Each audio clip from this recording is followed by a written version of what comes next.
ये मेरा पीछा कर रही है। मैं रसोई में रहूं या बाथरूम में या फिर अपने बेडरूम में, ये हर जगह मुझे नजर आ रही है। राहुल, मेरे लिए इस बर्थडे पर क्या लाने वाले हो? बताओ क्या लेना चाहती हो? राहुल, मुझे लबूबू डॉल चाहिए। तुम्हें पता है कितनी ट्रेंडिंग है ये आजकल। मैं हमेशा उसे अपने पास संभाल कर रखूंगी, बिल्कुल तुम्हारे दिल की तरह। Come on Aditi, teddy doll chocolates, मैं ऊब गया हूं इन सबसे। ग्रो अप यार। राहुल तो इतना कहकर चला गया था, लेकिन अदिति, उसका दिल तो टूट सा गया था। आज 12 सितंबर की रात थी, यानी कि अदिति के जन्मदिन की रात। रात के ठीक 12 बजे अदिति के घर की बेल बजी। जब अदिति ने दरवाजा खोला तो उसे बाहर कोई नजर नहीं आया, बस एक गिफ्ट पेपर में लिपटा हुआ तोहफा वहां दिखाई दे रहा था।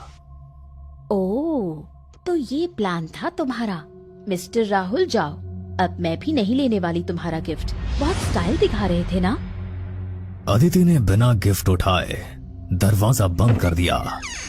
कुछ मिनट के बाद फिर से डोर बेल रिंग हुई।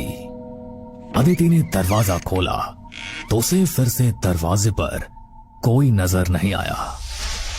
राहुल, आई नो तुम यहीं हो, सामने क्यों नहीं आ रहे? अदिति राहुल को कई बार आवाज लगाती है, लेकिन उसे कोई जवाब नहीं मिलता।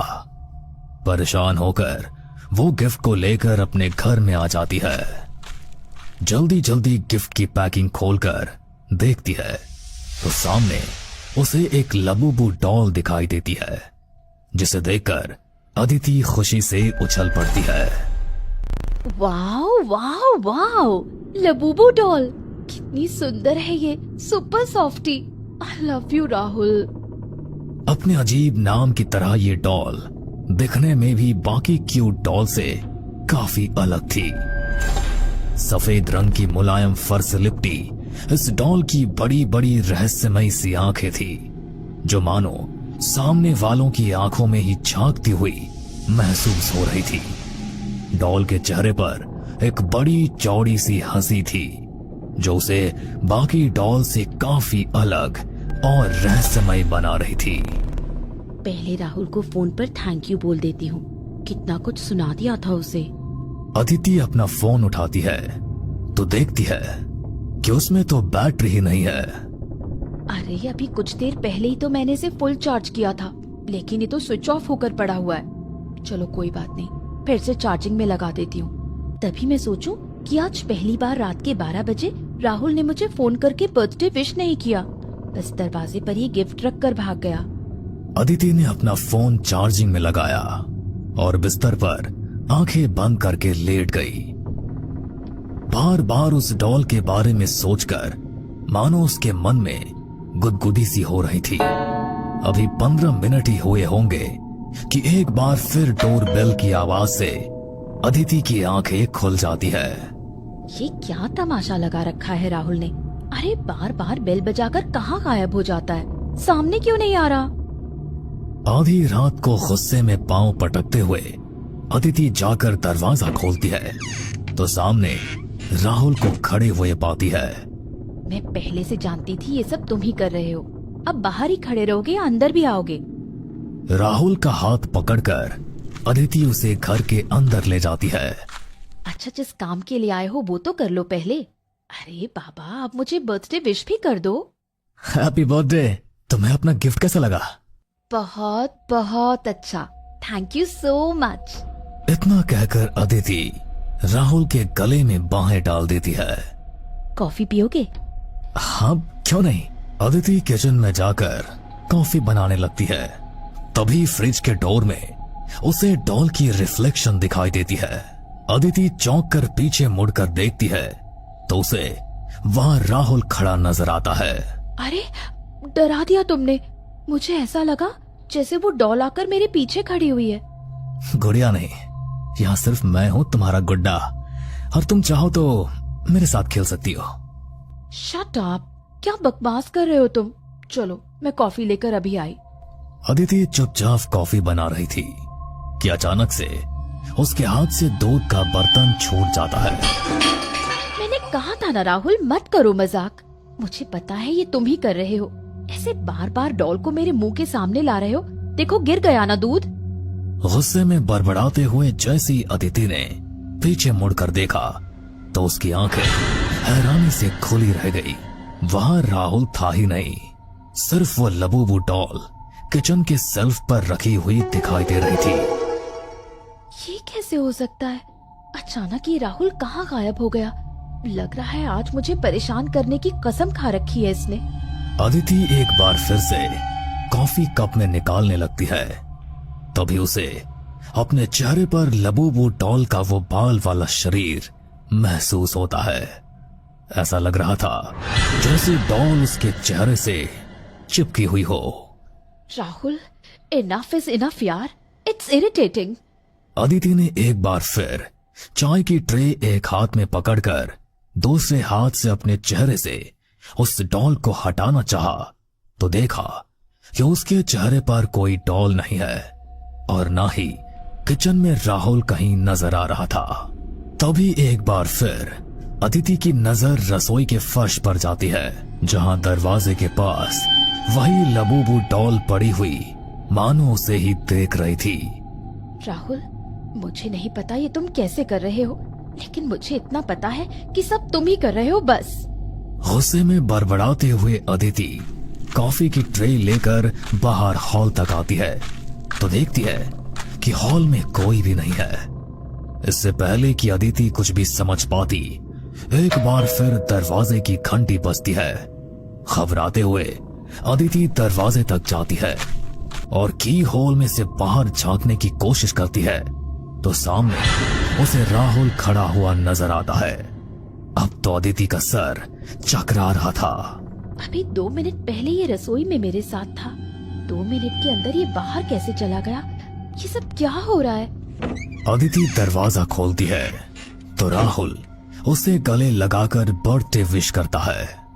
अरे पहले से कॉफी बनाकर रखी है? मतलब तुम्हें पता था कि मैं आने वाला हूँ या फिर किसी और के स्वागत की तैयारी हो रही थी? बकवास मत करो राहुल, तुम्हारे कहने का मतलब क्या है? ये कॉफी मैंने तुम्हारे लिए ही बनाई है ना? और तुम पहले ये बताओ कि तुम बाहर कैसे गए? हाँ, अरे तुम्हारा दिमाग खराब है। बाहर गया का क्या मतलब है? अरे मैं तो अभी तुम्हारे सामने अंदर आ रहा हूँ ना। अरे तुम भांग खाकर बैठी हो क्या? हर बातों को ना गोल गोल मत घुमाओ।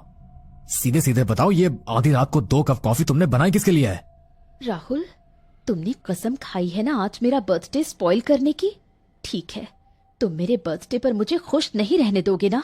चले जाओ यहाँ से, मुझे तुमसे कोई बात ही नहीं करनी। बस बहुत हो गया तुम्हारा नाटक यार, परेशान हो गई हूँ मैं, अब और बर्दाश्त नहीं होगा। एक मिनट, आखिर तुम्हें हुआ क्या है?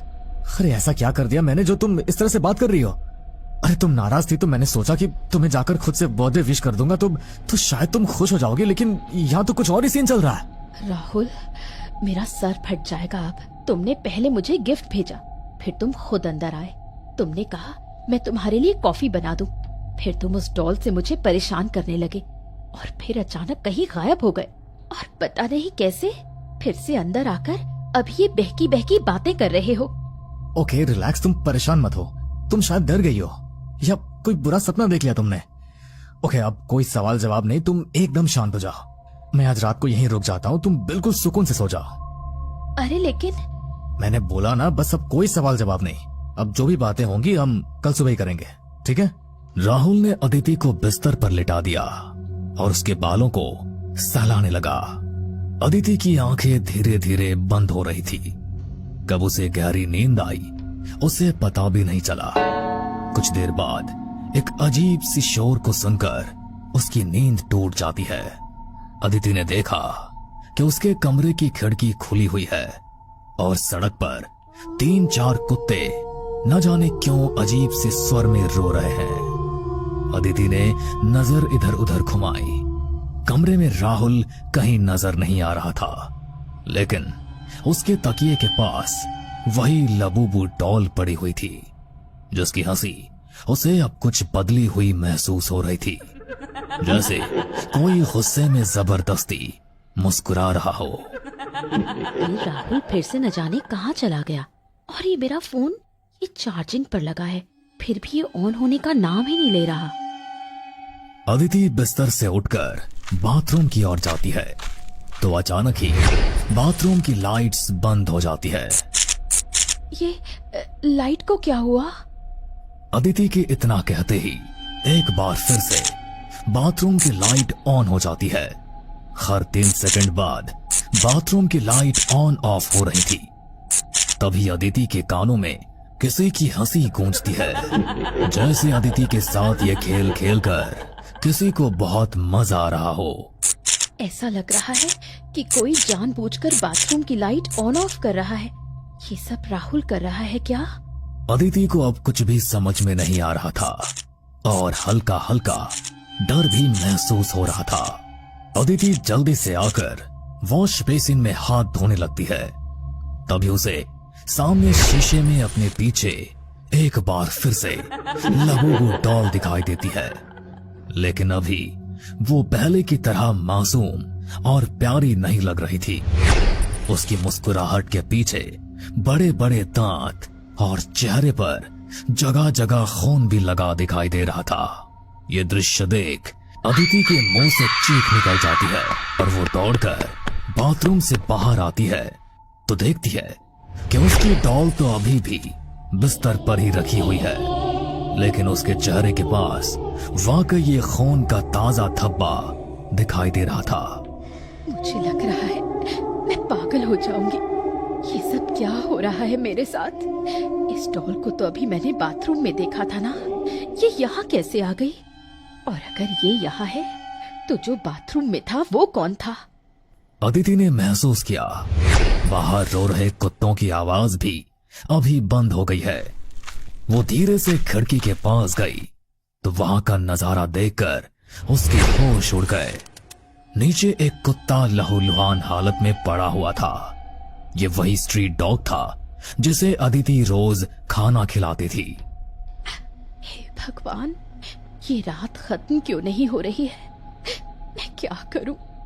और ये डॉल, इसे तो मैं कभी अपने बिस्तर तक लाई ही नहीं, फिर ये यहाँ कैसे? ओह माय गॉड, मैंने तो ये बात नोट ही नहीं करी कि जब से ये डॉल आई है हर पल ये मेरा पीछा कर रही है। मैं रसोई में रहूं या बाथरूम में या फिर अपने बेडरूम में, ये हर जगह मुझे नजर आ रही है। और राहुल, वो अचानक मेरे कमरे से गायब कैसे हो गया? ये ख्याल मन में आते ही अदिति दौड़कर अपने मेन गेट की तरफ जाती है तो देखती है कि दरवाजा तो अंदर से ही बंद है। एक बार फिर अदिति के कानों में एक दबी दबी सी शैतानी हंसी गूंजने लगती है और ड्राइंग रूम की कांच की टेबल के ऊपर उसे फिर से वही लबूबू डॉल बैठी हुई नजर आती है। कुछ तो है यहाँ। दरवाजा अंदर से बंद है, इसका मतलब राहुल बाहर नहीं गया। अगर वो बाहर नहीं गया तो आखिर गया कहाँ? एकाएक घड़ी के कांटे सुबह के 5 बजाते हैं और उसी के साथ एक बार फिर उसकी डोरबेल बजने लगती है। अदिति कांपते हाथों से की होल से झांकती है। सामने उसे राहुल खड़ा हुआ नजर आ रहा था। ये सब क्या हो रहा है मेरे साथ? बंद दरवाजे के उस पार राहुल आखिर गया तो गया कैसे? मेरे फ्लैट से निकलने का तो कोई और रास्ता भी नहीं है। बाहर खड़ा हुआ राहुल लगातार अदिति को आवाजें लगा रहा था और दरवाजा खोलने के लिए बोल रहा था। तभी अदिति को अपने फोन की रिंग सुनाई देती है। अदिति दौड़कर अपना फोन उठाती है तो फोन पर राहुल का ही कॉल था। अरे दरवाजा खोलो यार, क्या हुआ? हो कहां तुम? कल रात से इतनी बार तुम्हें फोन मिलाया, तुम फोन ही नहीं उठा रही थी। अदिति जाकर दरवाजा खोल देती है। सामने राहुल बहुत परेशान दिखाई दे रहा था। तुम तो रात को मेरे साथ मेरे ही फ्लैट पर सोए थे ना, अचानक से रात में गायब कैसे हो गए? और सबसे पहले ये बताओ कि मेरे फ्लैट का दरवाजा तो अंदर से बंद था, तुम बाहर कैसे गए? क्या बकवास कर रही हो? मैं और तुम्हारे फ्लैट पर था। मैं कब आया? अरे मैं तो अभी 5 मिनट पहले आया। तबीयत ठीक है ना तुम्हारी? तुम कल रात को मेरे लिए सरप्राइज गिफ्ट लेकर आए थे, फिर उसके 5 मिनट बाद तुमने फिर से बेल बजाई। मैं कॉफी बनाने गई। अदिति ने एक एक करके सारी घटनाएं राहुल को बता दी थी। अब भी यही कहोगे कि तुम रात को यहाँ नहीं आए थे? मेरा यकीन करो अदिति, मैंने तुम्हें कोई गिफ्ट नहीं दिया। मैं तुमसे मिलने भी नहीं आया और ना ही मैंने तुम्हें कॉफी बनाने के लिए कहा और ना तुम्हारे पास सोया। और जब मैं तुम्हारे पास था ही नहीं तो मेरे जाने का तो सवाल ही नहीं उठता। मैंने रात को 12 बजे तुम्हें बर्थडे विश करने के लिए फोन मिलाया था, लेकिन तुम मेरा फोन ही नहीं उठा रही थी। मुझे लगा तुम शायद नाराज हो मुझसे। बार बार फोन करने पर भी जब तुमने कॉल नहीं लिया तो मुझे घबराहट सी होने लगी। किसी तरह टेंशन में रात बिताई और सुबह होते ही दौड़ते हुए तुम्हारे फ्लैट पर तुम्हें देखने आया हूं कि तुम ठीक हो कि नहीं, और तुम मुझे ये सब कहानी सुना रही हो। अगर तुमने वाकई मुझे कोई गिफ्ट नहीं दिया था तो ये डॉल मेरे पास कैसे आई? I can't believe it. Aditi, ये सब नॉर्मल नहीं है यार। मुझे लग रहा है इस गुड़िया में कुछ है। इसे उठाकर बाहर फेंको। अदिति पहले से बहुत डरी हुई थी, इसलिए वो डॉल को उठाकर लाती है और शराब छिड़ककर उसमें आग लगा देती है। अदिति को काफी राहत महसूस हो रही थी। डॉल को जलाने के बाद अदिति के साथ अब कोई भी मनहूस घटना नहीं घट रही थी। पूरा दिन बहुत शांति से बीत गया था। उसी रात अचानक राहुल को अपने कमरे में वही शैतानी हंसी सुनाई देती है। राहुल चौंक कर इधर उधर देखता है, लेकिन उसे वहां कोई नजर नहीं आता। कुछ देर बाद उसके कमरे के दरवाजे पर आहट होती है। वो उठाकर दरवाजा खोलता है तो सामने उसे वही लबूबू डॉल दिखाई देती है जिसे उन्होंने जला दिया था। शायद डॉल ने अपना नया शिकार तलाश लिया था। क्या आपके पास भी है